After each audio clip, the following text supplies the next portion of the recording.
I'm going to continue where I left off. The last video was basically saying, well, let's try to type.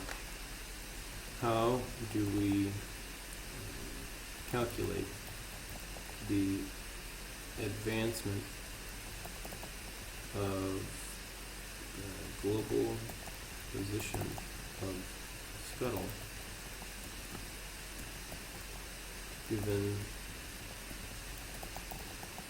the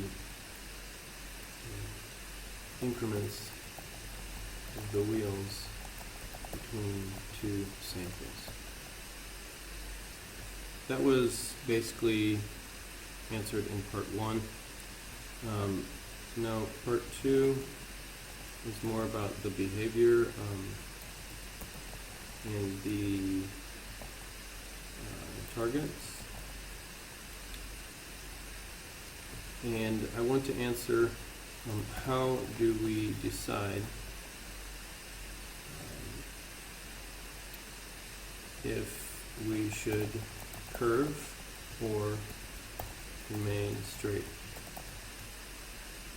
And the goals for the robot are that we don't want to create another PID controller where we're changing our curving rate and we're oscillating or having multiple modes of approaching your target. We really want to keep it simple. In this case, we have 2 parts of behavior. Options: curve followed by straight. And this video should just describe how do we decide when to transition from curving to going straight. So let's jump in with some sketches.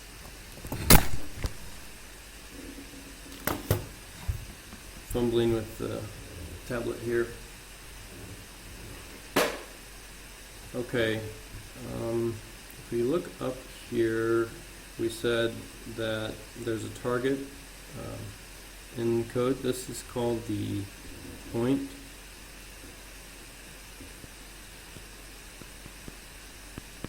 Super non-descriptive, but it's nice because we really only want to deal with one point per call of the function.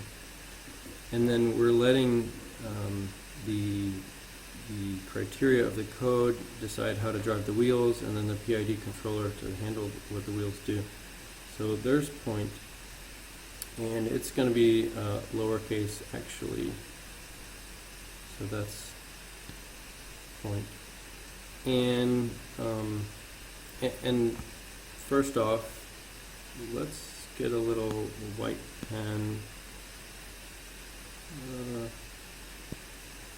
More color, light gray. In case I accidentally change the screen to white, I don't want to lose my lines completely. So we can't just go straight like this because we're not allowing any point turns. So that can't happen. And secondly, if we measure the distance from this point to this point, and we use that as a criteria like we used to, that will no longer be valid because it's increased by this curve. Or if you only use this segment, obviously it's decreased by that curve. So the new behavior in this version of the software is calculating the vector every single time the wheels have an increment. So now that I erased all that stuff, let's draw it out. I'm going to draw SCUTTLE actually as if it was in somewhere in the middle of this curve, and it's almost ready to finish the curve.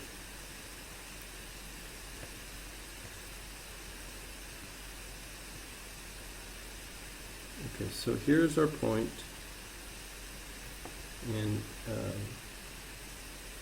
this is the distance accomplished in the previous segment.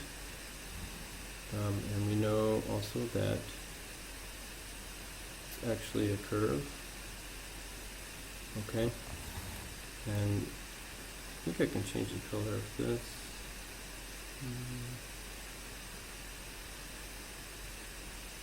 Oh, I don't know if it, yeah, and then let's make that purple. Okay, so true is purple, blue is estimated, and let's continue with the blue because that's what we're actually dealing with for calculations. Now, my new heading is aligned with the purple, and we don't have exactly a Greek letter assigned for this. We call it heading because this is the global X here, this vector, and this is our heading after updating. So, and then let's draw slightly far away our target, and that will be in green. So, draw it here. Now, every time we advance from point to point, then we're going to calculate a new vector from our measured point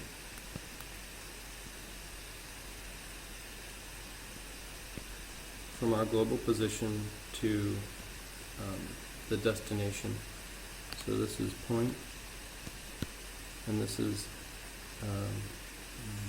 vector in some cases. Oops. And I think we refer to it also locally as global vector.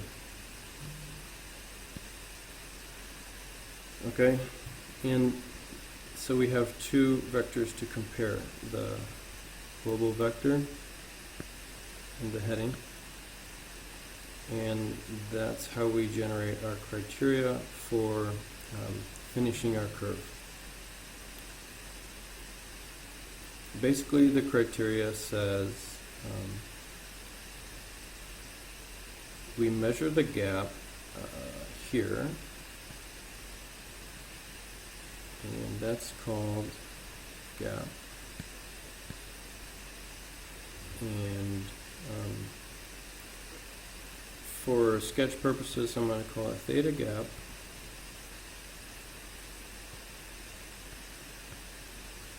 And then we have another one called the span, which is allowable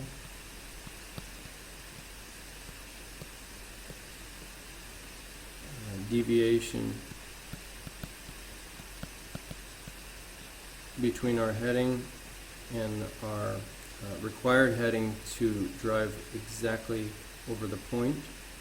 And this can never be zero because your heading is a true measurement that eventually comes from the wheels, and you will never produce a heading that's exactly the same angle as the global vector. So so we're creating a span, which is user defined.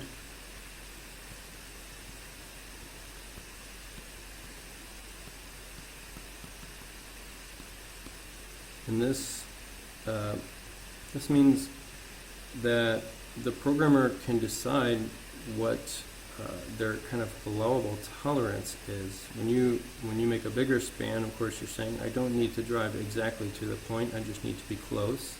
If you make a smaller span, you're saying, don't finish curving until you're right on or very close to the global vector. However, you're going to eventually, if you continue making span smaller, then you're going to run into a situation where you overshoot the global vector every single time you try to approach it. And so if you make it smaller,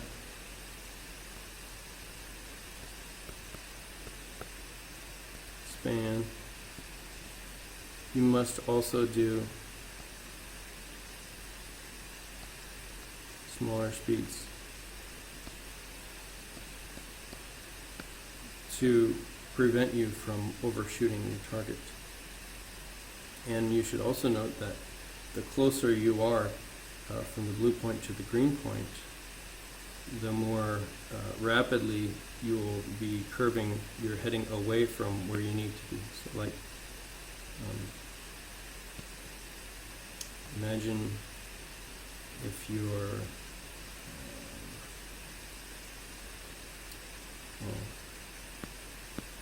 get my blue. If you're very close, then a small deviation will make you miss the vector, versus that same angle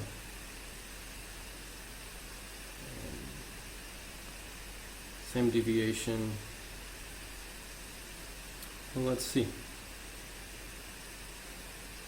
Same angle will get you further away.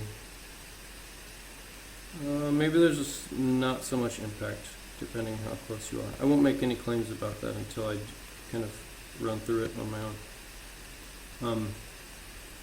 But you do need to go slower if you want to decrease your span. Now, theta gap basically gets compared. We say if theta gap is smaller than span,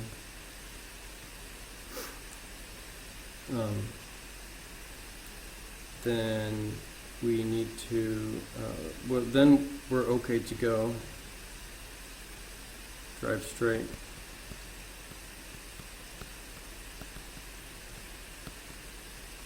If theta gap is larger than the span, then we need to continue curving.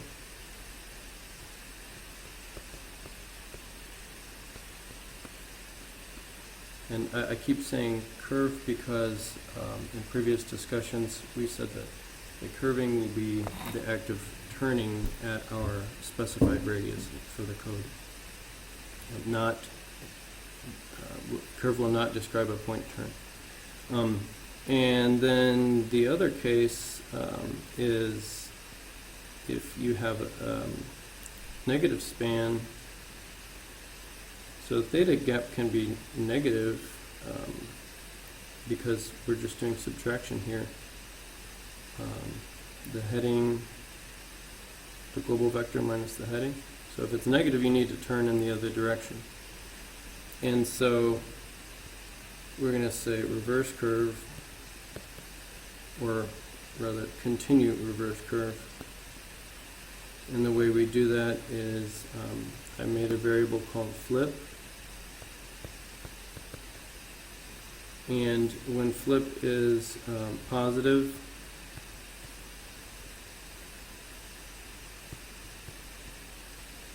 then we curve left.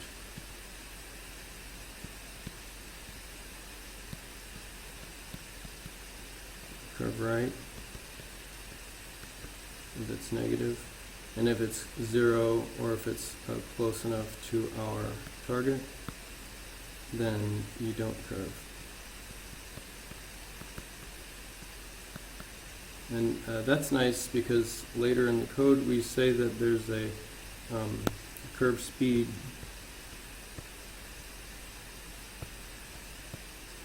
Actually, I think it's called the curve rate, where you know, when we're driving and tuning, we check what rate is a nice, approachable, acceptable rate of curving our theta of our robot. You know, physically, when you all start driving, we have to say, well, how fast can we go in a circle without saturating our controller or sliding the wheels or just overshooting everything?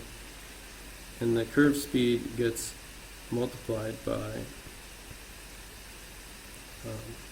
flip to get us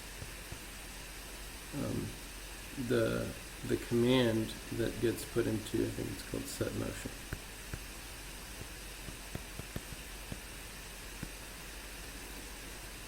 And that's a chassis speed, which is like x dot desired and theta dot. We say, well, we literally just put this whole equation in here, but essentially that's the desired theta dot. And this all gets packaged up and it goes to the PID controllers, individual wheel controllers to get achieved. And of course it goes through the kinematics to get there. Oops.